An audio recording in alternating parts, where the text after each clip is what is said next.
Assalamualaikum warahmatullahi wabarakatuh. Selamat pagi anak-anak. Pada pagi hari ini, Bapak akan membahas materi tentang perencanaan kebutuhan sarana dan prasarana kantor.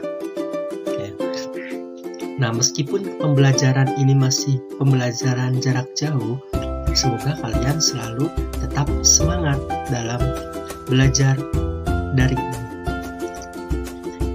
Nah, pada minggu lalu kita sudah membahas tentang pengertian perencanaan sarana prasarana kantor, lalu tujuan dan manfaat perencanaan sarana dan prasarana kantor, dan yang terakhir unsur-unsur yang terlibat dalam perencanaan sarana dan prasarana. Nah, materi untuk saat ini kita akan melanjutkan apa sih perencanaan kebutuhan sarana dan prasarana kantor selanjutnya.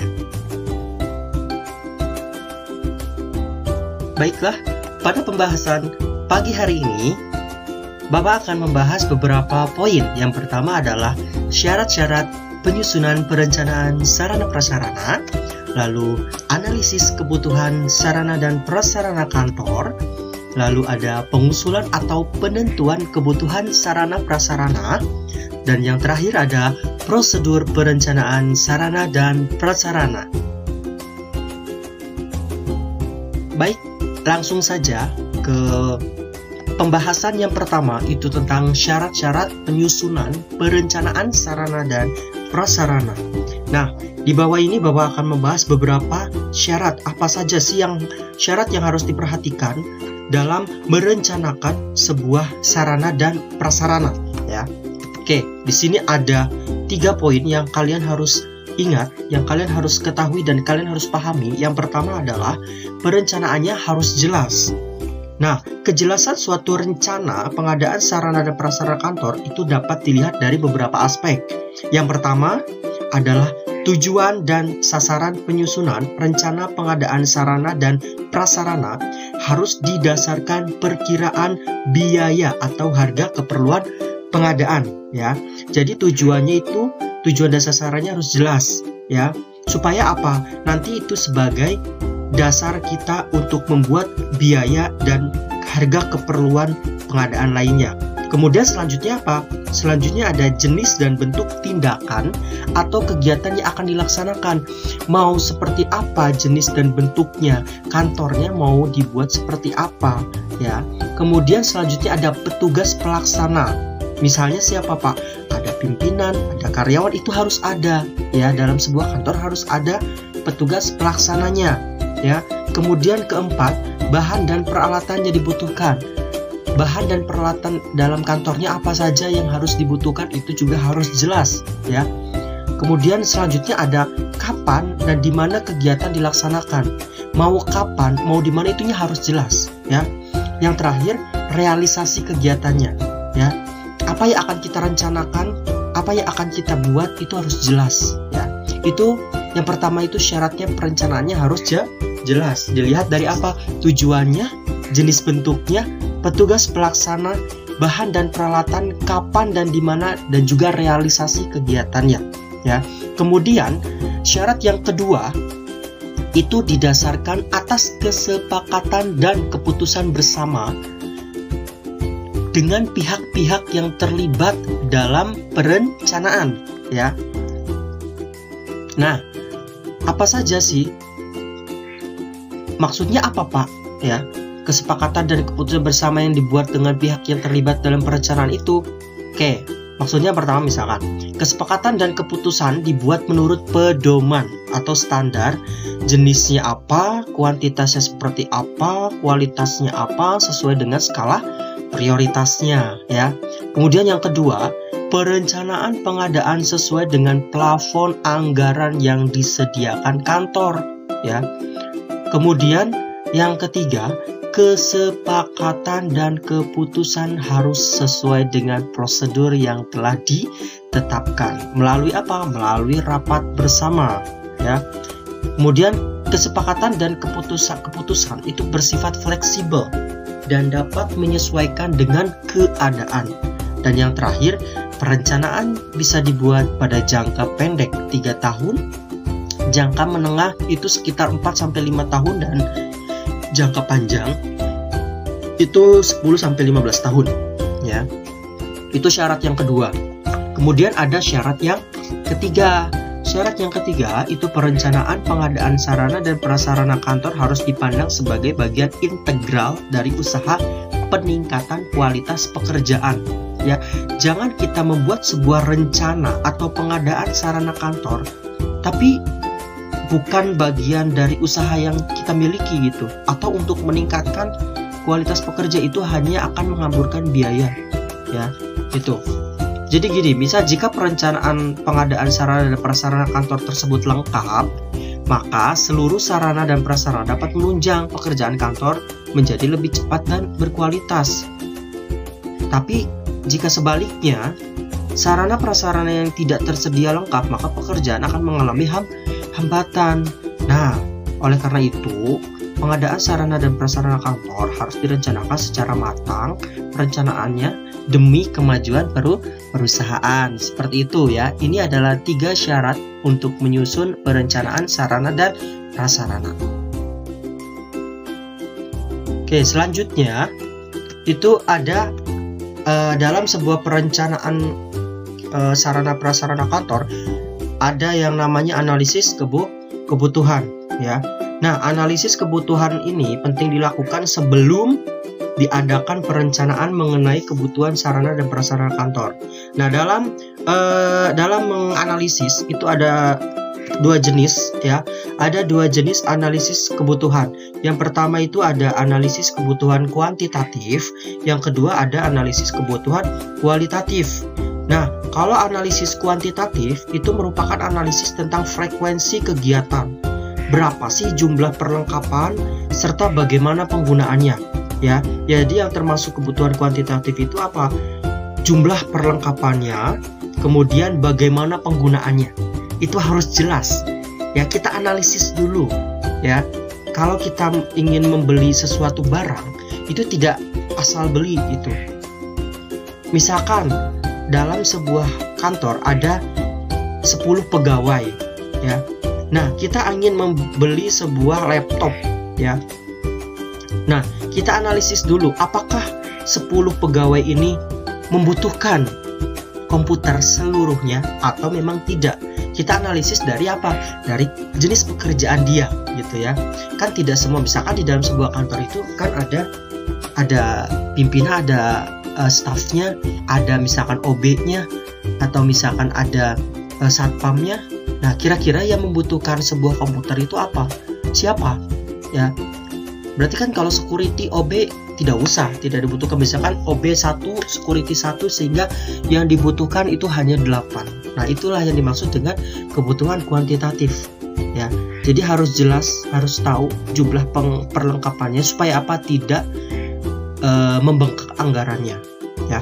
Yang kedua itu ada analisis kebutuhan kualitatif. Kalau kualitatif itu analisis terhadap pengelompokan tentang jenis kegiatan dalam suatu organisasi, seperti apa?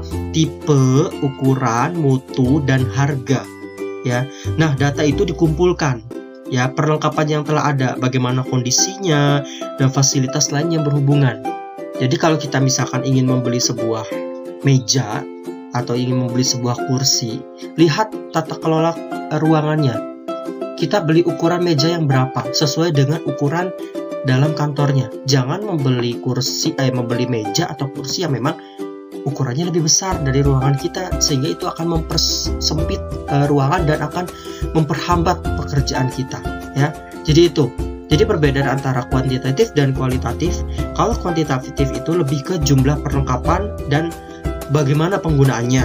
Kalau misalkan kebutuhan kualitatif itu lihat dari tipe, ukuran, mutu, dan harganya. Oke? Baik, selanjutnya itu materi selanjutnya itu pengusulan dan penentuan kebutuhan sarana prasarana. Nah, bagaimana atau apa saja Pak yang harus diusulkan, ya? Oke. Di sini ada beberapa hal yang harus sistematik, ya, untuk mengusulkan atau menentukan kebutuhan sarana prasarana itu, ya. Yang pertama dari perencanaan pengadaan barang bergeraknya, kemudian perencanaan kebutuhan barang tidak bergerak, kemudian bagaimana mengusulkan dan menentukan perencanaan pengadaan barang bergerak, dan pengusulan atau penentuan perencanaan pengadaan barang tidak bergerak. Baik, yang pertama itu ada perencanaan pengadaan barang bergerak. Ya, ingat, waktu kelas 11 Bapak sudah membahaskan tentang perbedaan antara sarana dengan prasarana. Harus masih ingat ya, barang bergerak dan barang tidak bergerak, kemudian ada barang habis pakai atau barang tak habis pakai, itu harus selalu diingat ya. Oke, yang pertama ada, nah untuk barang bergerak itu kan ada dua jenis sebenarnya. Nanti ada dua jenis, ada barang habis pakai dan barang tidak habis pakai. Nah, untuk barang habis pakai itu bagaimana sih Pak urutan atau sistematika dalam merencanakan barang habis pakai? Yang pertama, itu kalian harus membuat daftar perlengkapan sesuai kebutuhan rencana kegiatan yang akan dilaksanakan. Ya, harus membuat ini dulu, daftarnya dulu. Kira-kira barang habis pakai itu apa saja sih yang harus dibeli misalkan ya. Kalian pasti sudah tahu apa saja jenis barang habis pakai ya. Kemudian yang kedua, perkiraan biaya atau untuk memperkirakan biaya untuk pengadaan barang, sarana dan prasarana kantor tersebut setiap bulan ya. Setiap bulannya itu harus diperkiraan biayanya habis berapa gitu. Karena barang habis pakai ya pasti per bulan habisnya gitu ya. Kemudian setelah itu susun menjadi triwulan ya. Setelah triwulan menjadi tahunan. Nah, itulah yang menjadi acuan kita untuk pembelian barang habis pakai ya. Tuh. Kemudian bagaimana untuk perencanaan pengadaan barang tak habis pakai? Oke, yang pertama itu membuat analisis dan susunan daftar kebutuhan. Kalian analisis dulu ya, sesuai dengan rencana kegiatan serta memperlihatkan perlengkapan yang masih ada dan masih dapat dipakai di kantor. Ingat ya, karena barang tak habis pakai itu biasanya bisa harus dilihat dulu apakah memang dia masih bisa dipakai atau tidak ya. Oke, kalau misalkan masih dipakai bisa kita memperbaruinya ya. Kalau misalkan tidak bisa dipakai kita bisa beli ya. Nanti masukkan ke dalam susunan daftar kebutuhannya ya.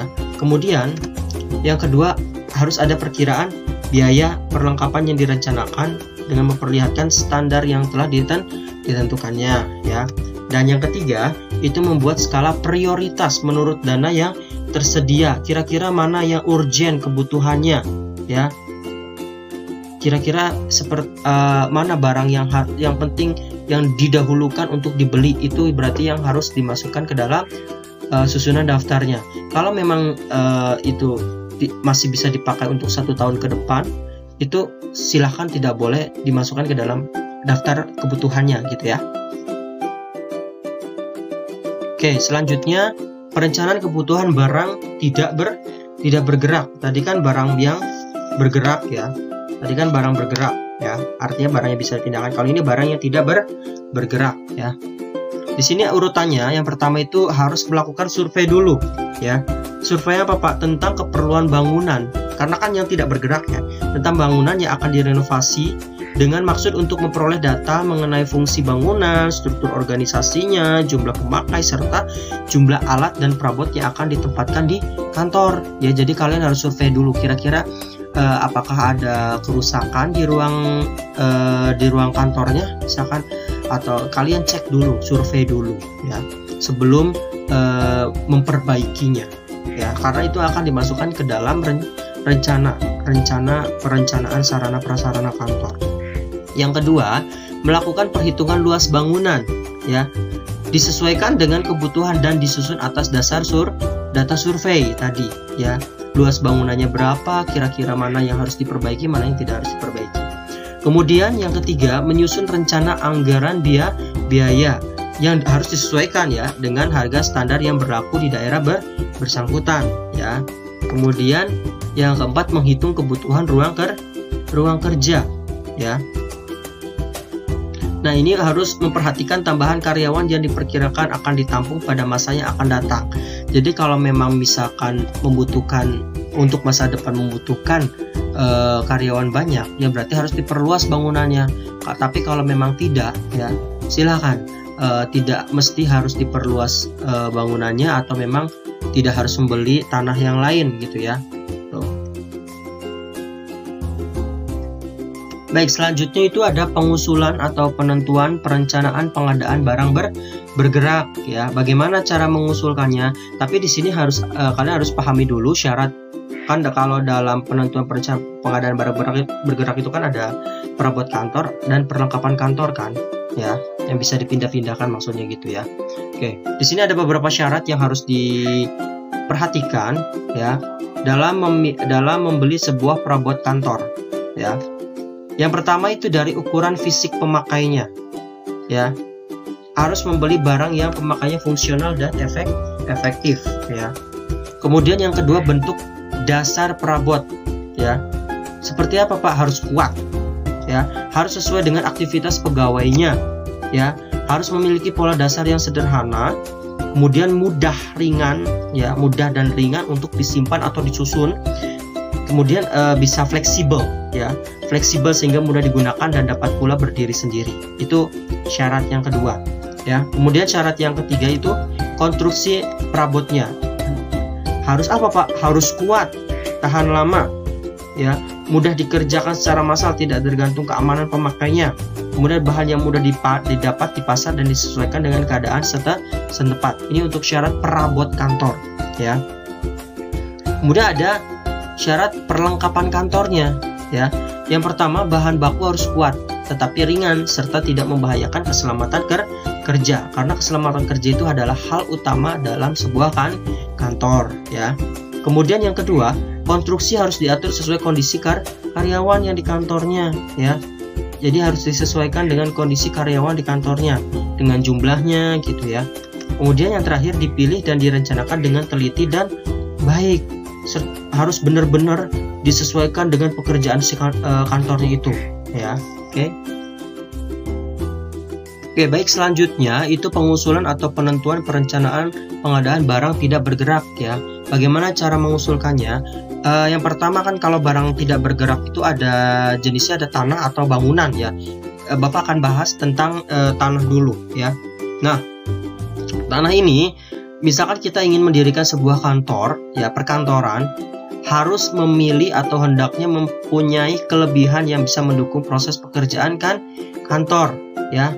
Jadi harus dipilih tanah secara cermat, itu penting sekali ya. Seperti apa? Seperti strategis tempatnya, kemudian bebas bencana, kemudian dekat jalur transportasi dan memiliki pemandangan yang indah ya. Itu yang harus diperhatikan dalam membeli sebuah tanah ya untuk kantor ya. Adapun syarat-syaratnya yang harus diperhatikan dalam pemilihan kantor itu, yang pertama ada mudah dicapai dengan berjalan kaki maupun kendaraan ya. Jadi harus bisa ada kendaraan umum atau bisa ditempuh dengan jalan kaki ya. Jangan sampai kita membeli tanah yang memang jauh di perkampungan orang, atau misalkan jauh dari transportasi, jalan kaki juga jauh ya, kasihan untuk karyawan yang tidak mempunyai kendaraan gitu ya. Kemudian yang kedua, terletak di suatu lingkungan yang memiliki banyak hubungan dengan kepentingan pekerjaan kantor ya. Nah, seperti kita contoh gini, seperti misalkan Pak, kok di Bogor itu sedikit ya, atau di daerah kita itu sedikit kantor-kantor gitu ya. Paling juga ada kantor pemerintahan, kantor desa. Nah itu kan kalau kantor pemerintah itu wajib harus ada setiap daerah gitu kan, untuk supaya penataan pemerintahnya lebih rapi gitu ya. Nah kalau misalkan kantor-kantor seperti pabrik gitu, itu tidak ada daerah kita ya, memang karena tidak ada hubungannya dengan pekerjaan kantor kita gitu ya. Ya, kalau kita ambil contoh aja di Cikarang itu banyak sekali kantor-kantor pabrik-pabrik ya, karena memang itu pusatnya di sana ya. Di sana itu tempat industrinya ya, kawasan industri, sehingga kalau orang mau membuat kantor di sana, membuat pabrik di sana, mudah. Ingin membeli bahannya ya, bahan bakunya, atau misalkan ingin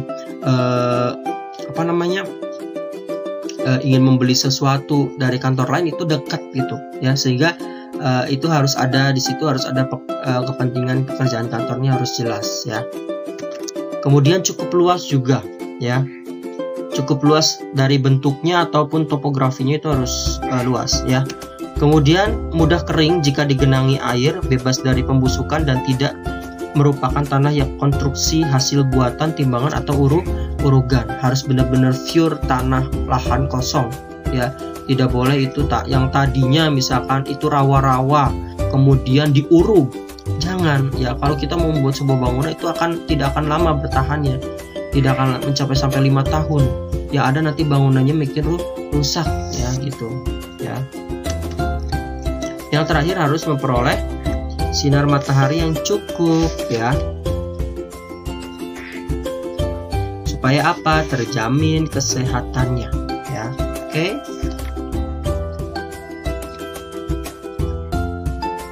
Oke, baik, sekarang ke bangunan ya. Nah, atau bangunan itu atau gedung kantornya sebagai sarana tempat yang akan dibangun untuk sebuah perkantoran itu harus apa yang diperhatikan kualitasnya ya. Sehingga dalam membuat gedung perkantoran itu dituntut adanya perencanaan dengan prosedur yang baik. Seperti apa Pak prosedur yang baiknya ya? Ya kalian harus menyusun rencana bangunan yang dibutuhkan berdasarkan analisis kebutuhan secara lengkap dan teliti. Ya misalkan apa Pak yang disusun rencananya, fungsi bangunannya, jumlah pemakainya, serta jenis dan jumlah perlengkapan yang akan ditempatkan pada bangunan kantor tersebut ya itu. Kemudian yang kedua itu harus melakukan survei terhadap tanah tadi yang Bapak bilang. Tanahnya itu harus benar-benar ya. Tidak boleh asal milih tanah supaya apa bangunannya kuat gitu. Kemudian menyusun atau mengecek rencana konstruksi dan arsitektur bangunan berdasarkan kebutuhan hasil survei. Ya tadi hasil surveinya ya harus benar-benar ya, arsitek bangunannya seperti apa gitu, nanti siapa yang akan membuatnya itu harus benar-benar ya. Kemudian menyusun rencana anggaran biaya sesuai harga standar di daerah yang bersangkutan. Kita mau membuat sebuah kantor misalkan di daerah Bogor sini, misalkan harga tanah di sini berapa ya, harus disesuaikan dengan kebutuhan di sini ya, tanah di daerah sini ya. Kalau misalkan harganya 1 meternya 200.000 ya sudah, tinggal dikalikan berapa meter, berapa hektar kita akan beli ya. Kan beda lagi kalau kita ingin membuat sebuah kantor di kota. Biasanya harga tanah di kota itu akan lebih mahal ya, bisa nyampe 1 juta per meternya gitu ya. Kemudian yang terakhir pentahapan RAB disesuaikan dengan pelaksanaan secara teknis serta memperkirakan anggaran yang akan disediakan setiap tahunnya ya. RAB itu rencana anggaran biaya. Kira-kira mau seperti apa bangunannya, nanti kan harus perhatikan listriknya, misalkan airnya itu harus perhatikan, itu akan masuk ke dalam rincian anggaran dalam perusahaan itu gitu. Dalam 1 tahun kira-kira berapa sih biaya listriknya gitu ya. Oke, baik, selanjutnya Bapak akan membahas atau yang terakhir ini tentang prosedur perencanaan sarana dan prasarana ya. Oke, di sini ada 3 jenis prosedur atau bagaimana kita melakukan beberapa tahapan dalam melakukan prosedur. Yang pertama ada identifikasi dan analisis kebutuhan kantor. Yang kedua inventarisasi sarana prasarana yang ada. Kemudian yang ketiga mengadakan seleksi ya. Oke, identifikasi dan analisis ini kebutuhan kantor itu, identifikasi itu pengertiannya itu dalam perencanaan itu pencatatan dan pendaftaran secara tertib dan teratur terhadap seluruh kebutuhan sarana dan prasarana kantor yang dapat menunjang kelancaran pekerjaan baik untuk kebutuhan sekarang maupun yang akan datang ya. Bagaimana Pak kita hal-hal yang harus diperhatikan dalam identifikasi dan analisis kebutuhan sarana prasarana ini? Yang pertama itu adanya kebutuhan sarana prasarana sesuai dengan perkembangan kantor ya. Yang kedua adanya sarpras yang rusak, dihapuskan, hilang atau sebab lain yang dapat dipertanggungjawabkan sehingga memerlukan pergantian ya. Kemudian ketiga, adanya kebutuhan sarana dan prasarana yang dirasakan oleh perorangan jika terjadi mutasi pegawai sehingga turut mempengaruhi kebutuhan sarprasnya. Dan yang keempat itu adanya persediaan sarana dan prasarana untuk tahun anggaran mendatang, itu yang harus diidentifikasi. Bapak ulangi lagi, harus yang diidentifikasi itu kebutuhan sarana prasarananya dengan perkembangan kantor, kemudian Kalau ada barang yang rusak, dihapuskan atau hilang itu yang dapat dipertanggungjawabkan. Kemudian kalau misalkan ada mutasi pegawai yang memang itu mempengaruhi kebutuhan Sarpras, itu harus diidentifikasi ya. Kemudian yang terakhir itu persediaannya ya. Adanya untuk apa persediaan Sarpras untuk tahun anggaran mendatangnya itu harus ada ya. Kemudian yang kedua itu ada inventarisasi sarana dan prasarana yang ada ya. Jadi kalau misalkan tahap identifikasi dan analisis ini sudah selesai dilakukan, langkah selanjutnya kalian harus diadakan sebuah pengurusan atau penyelenggaraan, pengaturan dan pencatatan barang-barang di kantor, dimasukin ke dalam sebuah daftar inventarisasi barang ya. Ini dilakukan secara teratur menurut ketentuan yang berlaku di kantor tersebut ya. Kemudian yang terakhir itu ada seleksi, mengadakan seleksi ya. Nah, pada tahapan mengadakan seleksi ini ada dua jenis, ada penyusun konsep program, yang kedua ada pendataan ya. Kalau untuk menyusun konsep program itu kalian harus memperhatikan prinsip dalam menyusun konsep program itu harus ada penanggung jawab, kemudian ada kegiatan yang konkret, ada sasaran, ada batas waktu, alokasi anggaran dalam membuat sebuah konsep program. Kemudian yang kedua ada pendataan tadi ya. Nah, dalam pendataan ini juga ada hal-hal yang harus perhatikan. Yang pertama dari jenis barangnya, jumlah barang, kondisi, kualitas barang, sumber anggaran atau dana ya. Itu yang harus kalian perhatikan dalam mengadakan seleksi ya. Nah, dalam tahapan seleksi ini pendanaan itu merupakan salah satu hal yang penting ya, khususnya untuk kantor pemerintahan. Pendataan untuk pengadaan pemeliharaan sarana serta penghapusan Sarpras ini dibebankan dari APBN atau APBD. Jadi APBN itu anggaran perencanaan pembelanjaan nasional dan daerahnya itu ya. Nah, dalam perencanaan anggaran tersebut dilaksanakan dalam jangka pendek, jangka menengah, dan jangka panjang ya. Jadi perencanaan penganggaran ini berfungsi untuk apa Pak? Untuk memutuskan rincian menurut standar yang berlaku terhadap jumlah dana yang telah ditetapkan sehingga terhindar dari pemborosan ya. Oke, baik, itu saja materi yang bisa Bapak sampaikan pada pagi hari ini ya. Semoga kalian memahami betul-betul apa yang Bapak sampaikan materi ini ya. Kalau memang ada yang masih belum paham atau memang masih bingung, silahkan putar terus video ini ya. Putar terus video ini sampai kalian paham, atau kalian boleh menanyakan langsung ke Bapak ya. Silakan japri melalui WhatsApp saja apa yang perlu ditanyakan tentang materi pada pagi hari ini ya. Terima kasih, sampai ketemu minggu depan ya. Selalu semangat dan tetap menjaga protokol kesehatan ya. Ingat, kalau kemana-mana harus pakai masker ya.